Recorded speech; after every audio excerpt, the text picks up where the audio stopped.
Bismillahirrahmanirrahim. Assalamualaikum warahmatullahi wabarakatuh. Selamat pagi sahabat kebun berkah semua, dimanapun sahabat kebun berkah berada.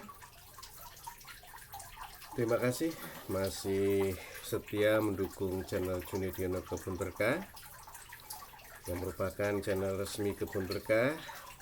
Dan kebun berkah sendiri merupakan suatu perkumpulan yang tidak resmi ya, yang terdiri dari para pakar pertanian maupun kehutanan, perkebunan.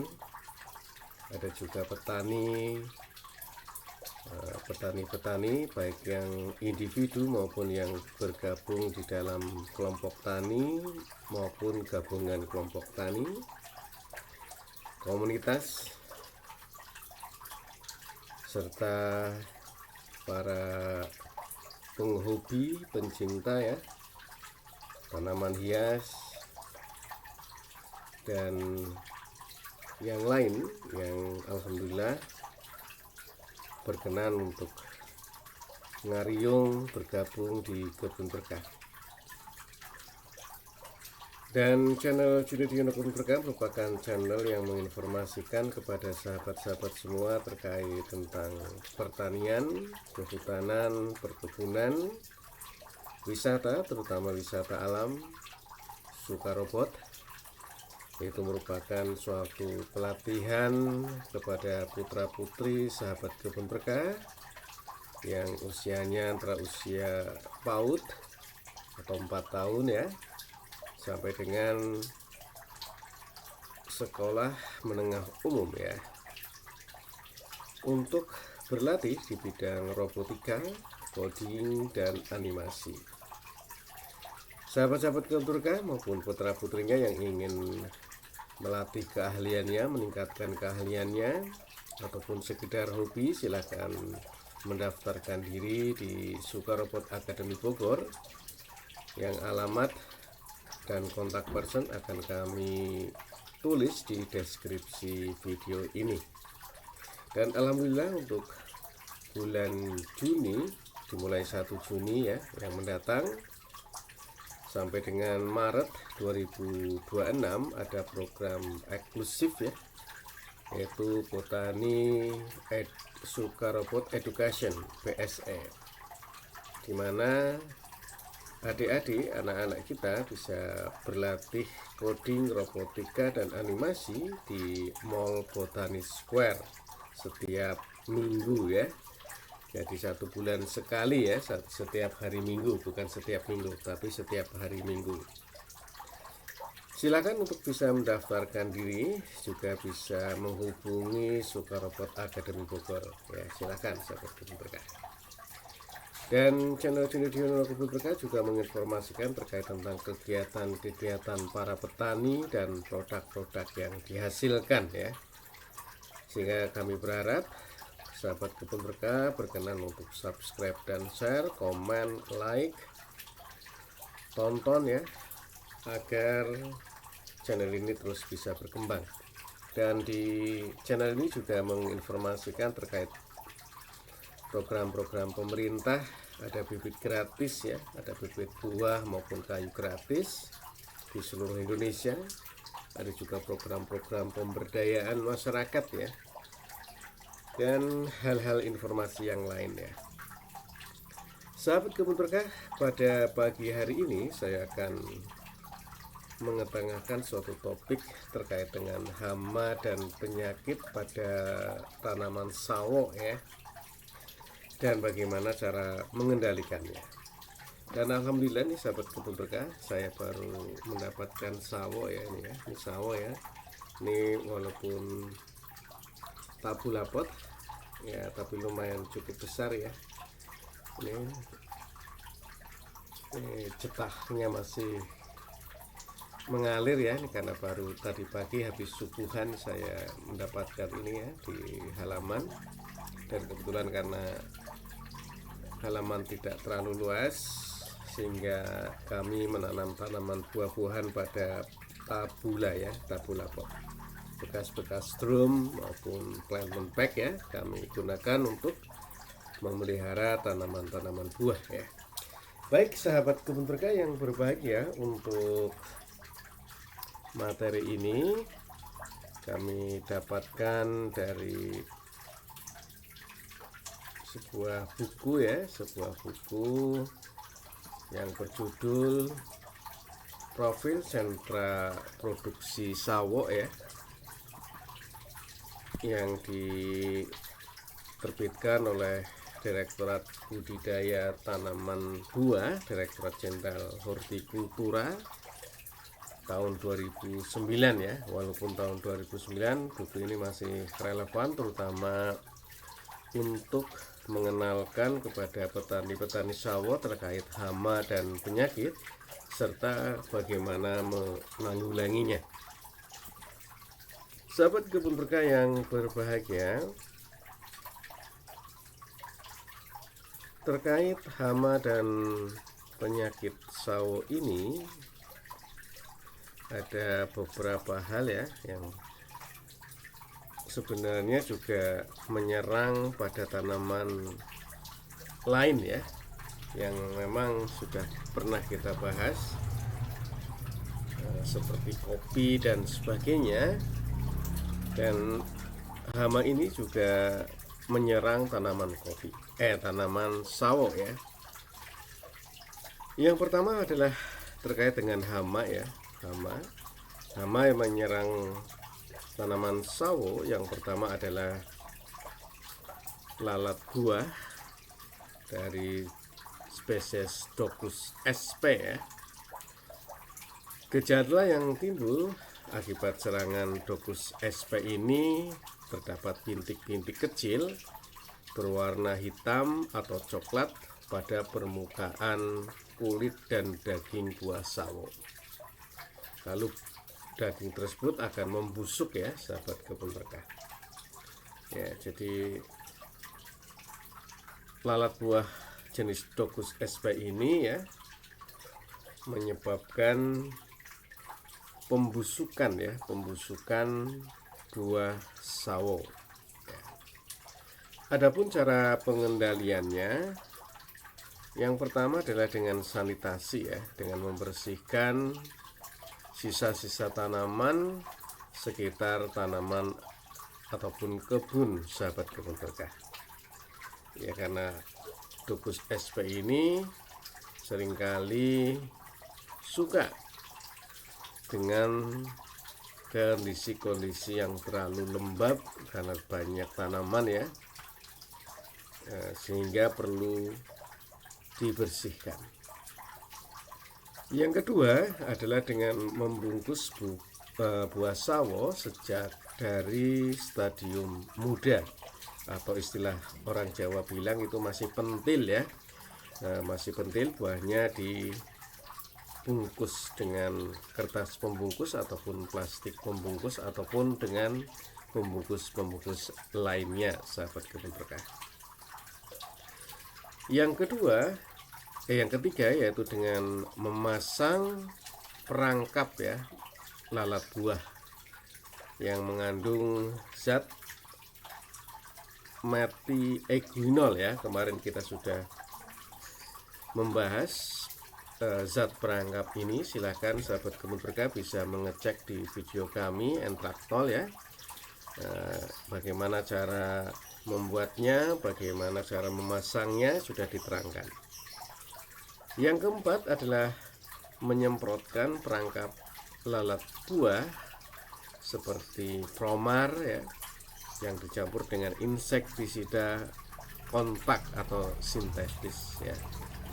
Untuk bahan-bahan kimia ini memang jadi senjata terakhir ya sahabat kebun berkah, karena kami berprinsip pertanian ataupun budidaya kebun yang bersifat alami ya. Jadi usahakan hal-hal yang bersifat kimia itu menjadi bagian atau senjata terakhir yang kita gunakan. Yang selanjutnya adalah dengan cara menginfus akar tanaman dengan larutan insektisida sistemik seperti insektisida Tamaron dengan konsentrasi 3-5% pada fase sebelum berbunga ya. Jadi menginfus akar tanaman buah sawo. Yang keenam adalah menyemprotkan tanaman dengan insektisida kontak ya, seperti Agrution 50 EC dengan dosis 3-4 cc per liter air. Ya, jadi insekta tersebut dilarutkan dulu ke dalam air dengan dosis tadi 3-4 cc per liter. Sahabat kebun berkah yang berbahagia, hama yang kedua adalah hama kutu hijau ya, kutu hijau Lecanium viridis atau juga disebut Coccus viridis, dan kutu coklat Saisetia nigra. Untuk kutu hijau ini juga memang bukan hanya menyerang pada tanaman buah tomat, tetapi juga menyerang tanaman-tanaman holti yang lain ya, sahabat kebun berkah. Terutama kemarin kita sudah membicarakan kutu hijau ini pada tanaman cabai saya ya, tanaman hias cabai ya, dan terserang kutu hijau. Dan alhamdulillah dengan penyemprotan larutan cabai juga ya, dicampur dengan deterjen ya, deterjen cuci piring ya, sabun cuci piring lah sebenarnya ya, Sunlight, mohon maaf ya, misalkan Sunlight menyebutkan nama ini, mohon maaf, bisa digunakan untuk menjadi pestisida nabati ya, bukan kimia. Tapi nanti coba kita lihat ya, untuk tanaman sawo ini ya. Adapun gejala tanaman sawo atau buah sawo yang diserang oleh kutu hijau maupun kutu coklat. Serangan kutu hijau dan kutu coklat menyerang ranting muda dan daun tanaman ya, sama dengan tanaman holti yang lain seperti cabai ya, cabai hias kami ya.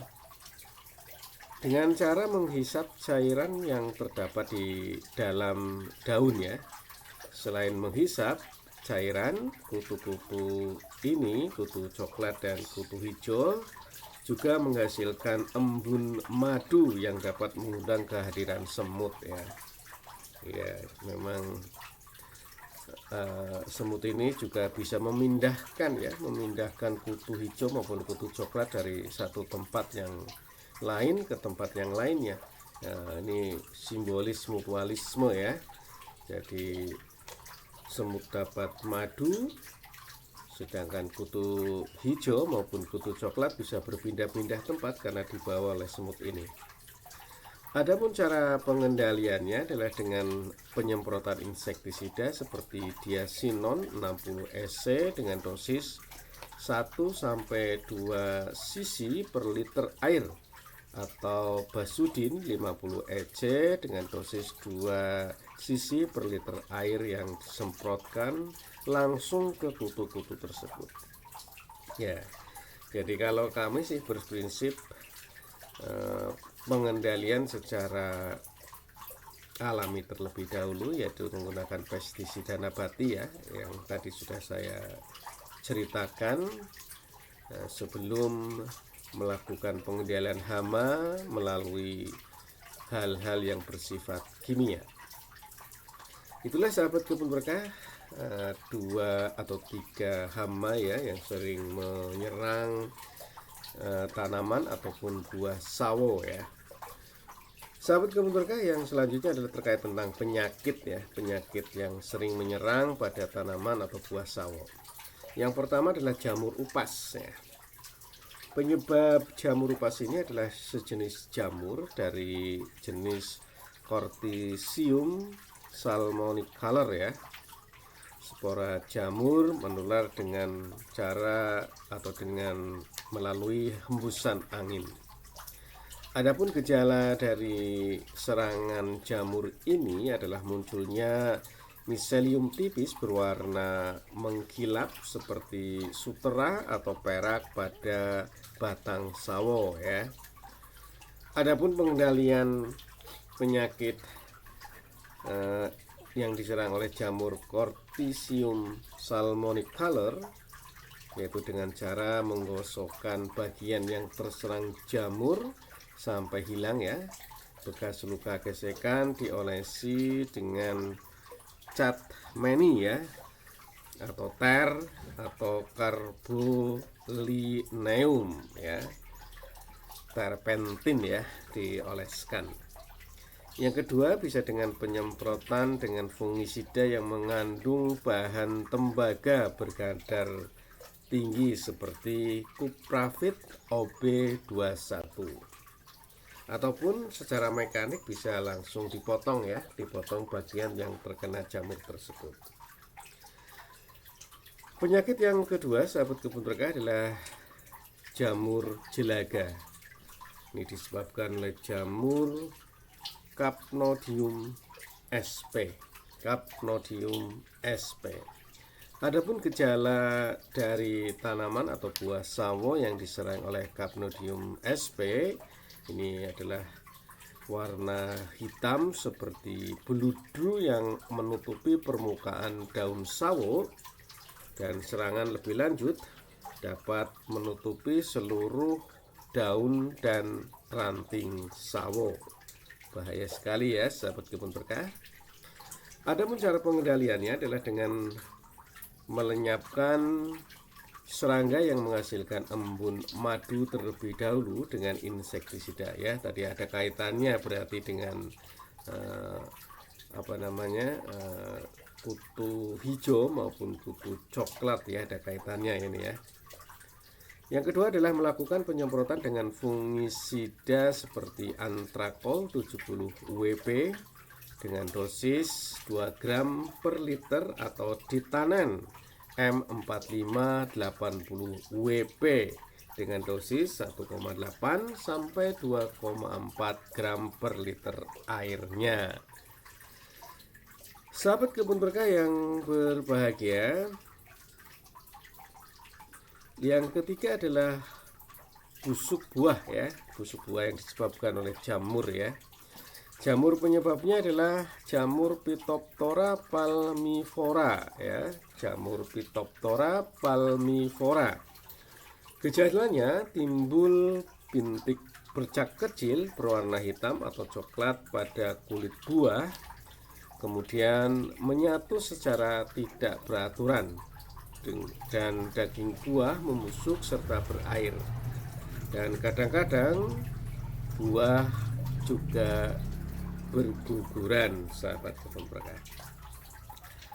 Adapun cara pengendaliannya adalah dengan pemotongan buah yang terserang berat, ini kalau memang tidak banyak ya, lalu dikumpulkan dan dimusnahkan ya.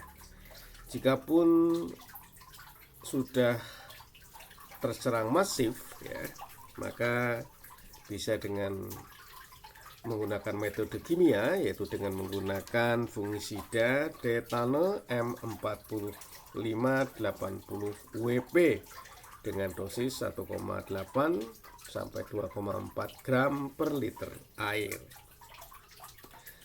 Yang keempat adalah hama hawar benang putih ya. Hawar benang putih ini disebabkan oleh jamur Merasmius scandens ya, Merasmius scandens yang tumbuh pada permukaan batang dan cabang tanaman buah sawo. Adapun gejala yang timbul sebagai akibat serangan jamur Merasmius scandens yaitu daun-daun mengering dan berguguran, dan pada ranting yang mengering terdapat benang-benang jamur yang berwarna putih ya. Dan pengendaliannya dengan cara mengurangi kelembaban kebun, memotong bagian tanaman yang memang sakit berat, ini metode mekaniknya ya sahabat kebun berkah. ataupun menyemprotkan fungisida seperti benlate dengan dosis 2 gram per liter air. Itulah sahabat kebun berkah terkait hama dan penyakit yang sering muncul, yang sering menyerang di tanaman buah sawo ya. Ini seperti ini ya. Ini alhamdulillah kami sudah mendapatkan sawo ya dari tabula pot di sekitar halaman rumah kami. Ini buah sawo ya, buah sawo. Ini kenapa pakai tisu ya, karena lengket, ini getahnya sangat lengket ya. Ini manis sekali nih sahabat kebun berkah. Ini kalau ditanam langsung di tanah ya, bukan dengan tabula pot, buahnya besar ini, buahnya besar ya. Cuman karena ini tabula pot ini ya seperti ini, sudah bersyukur ini berbuah sepanjang tahun ini yang di tabula pot saya ya. Terima kasih dan tetap semangat sahabat kebun berkah, para petani, dan jangan lupa untuk selalu stay tune menonton siaran dari channel Junediono Kebun Berkah. Terima kasih dan assalamualaikum warahmatullahi wabarakatuh, dan selamat beraktivitas long weekend ini. Terima kasih.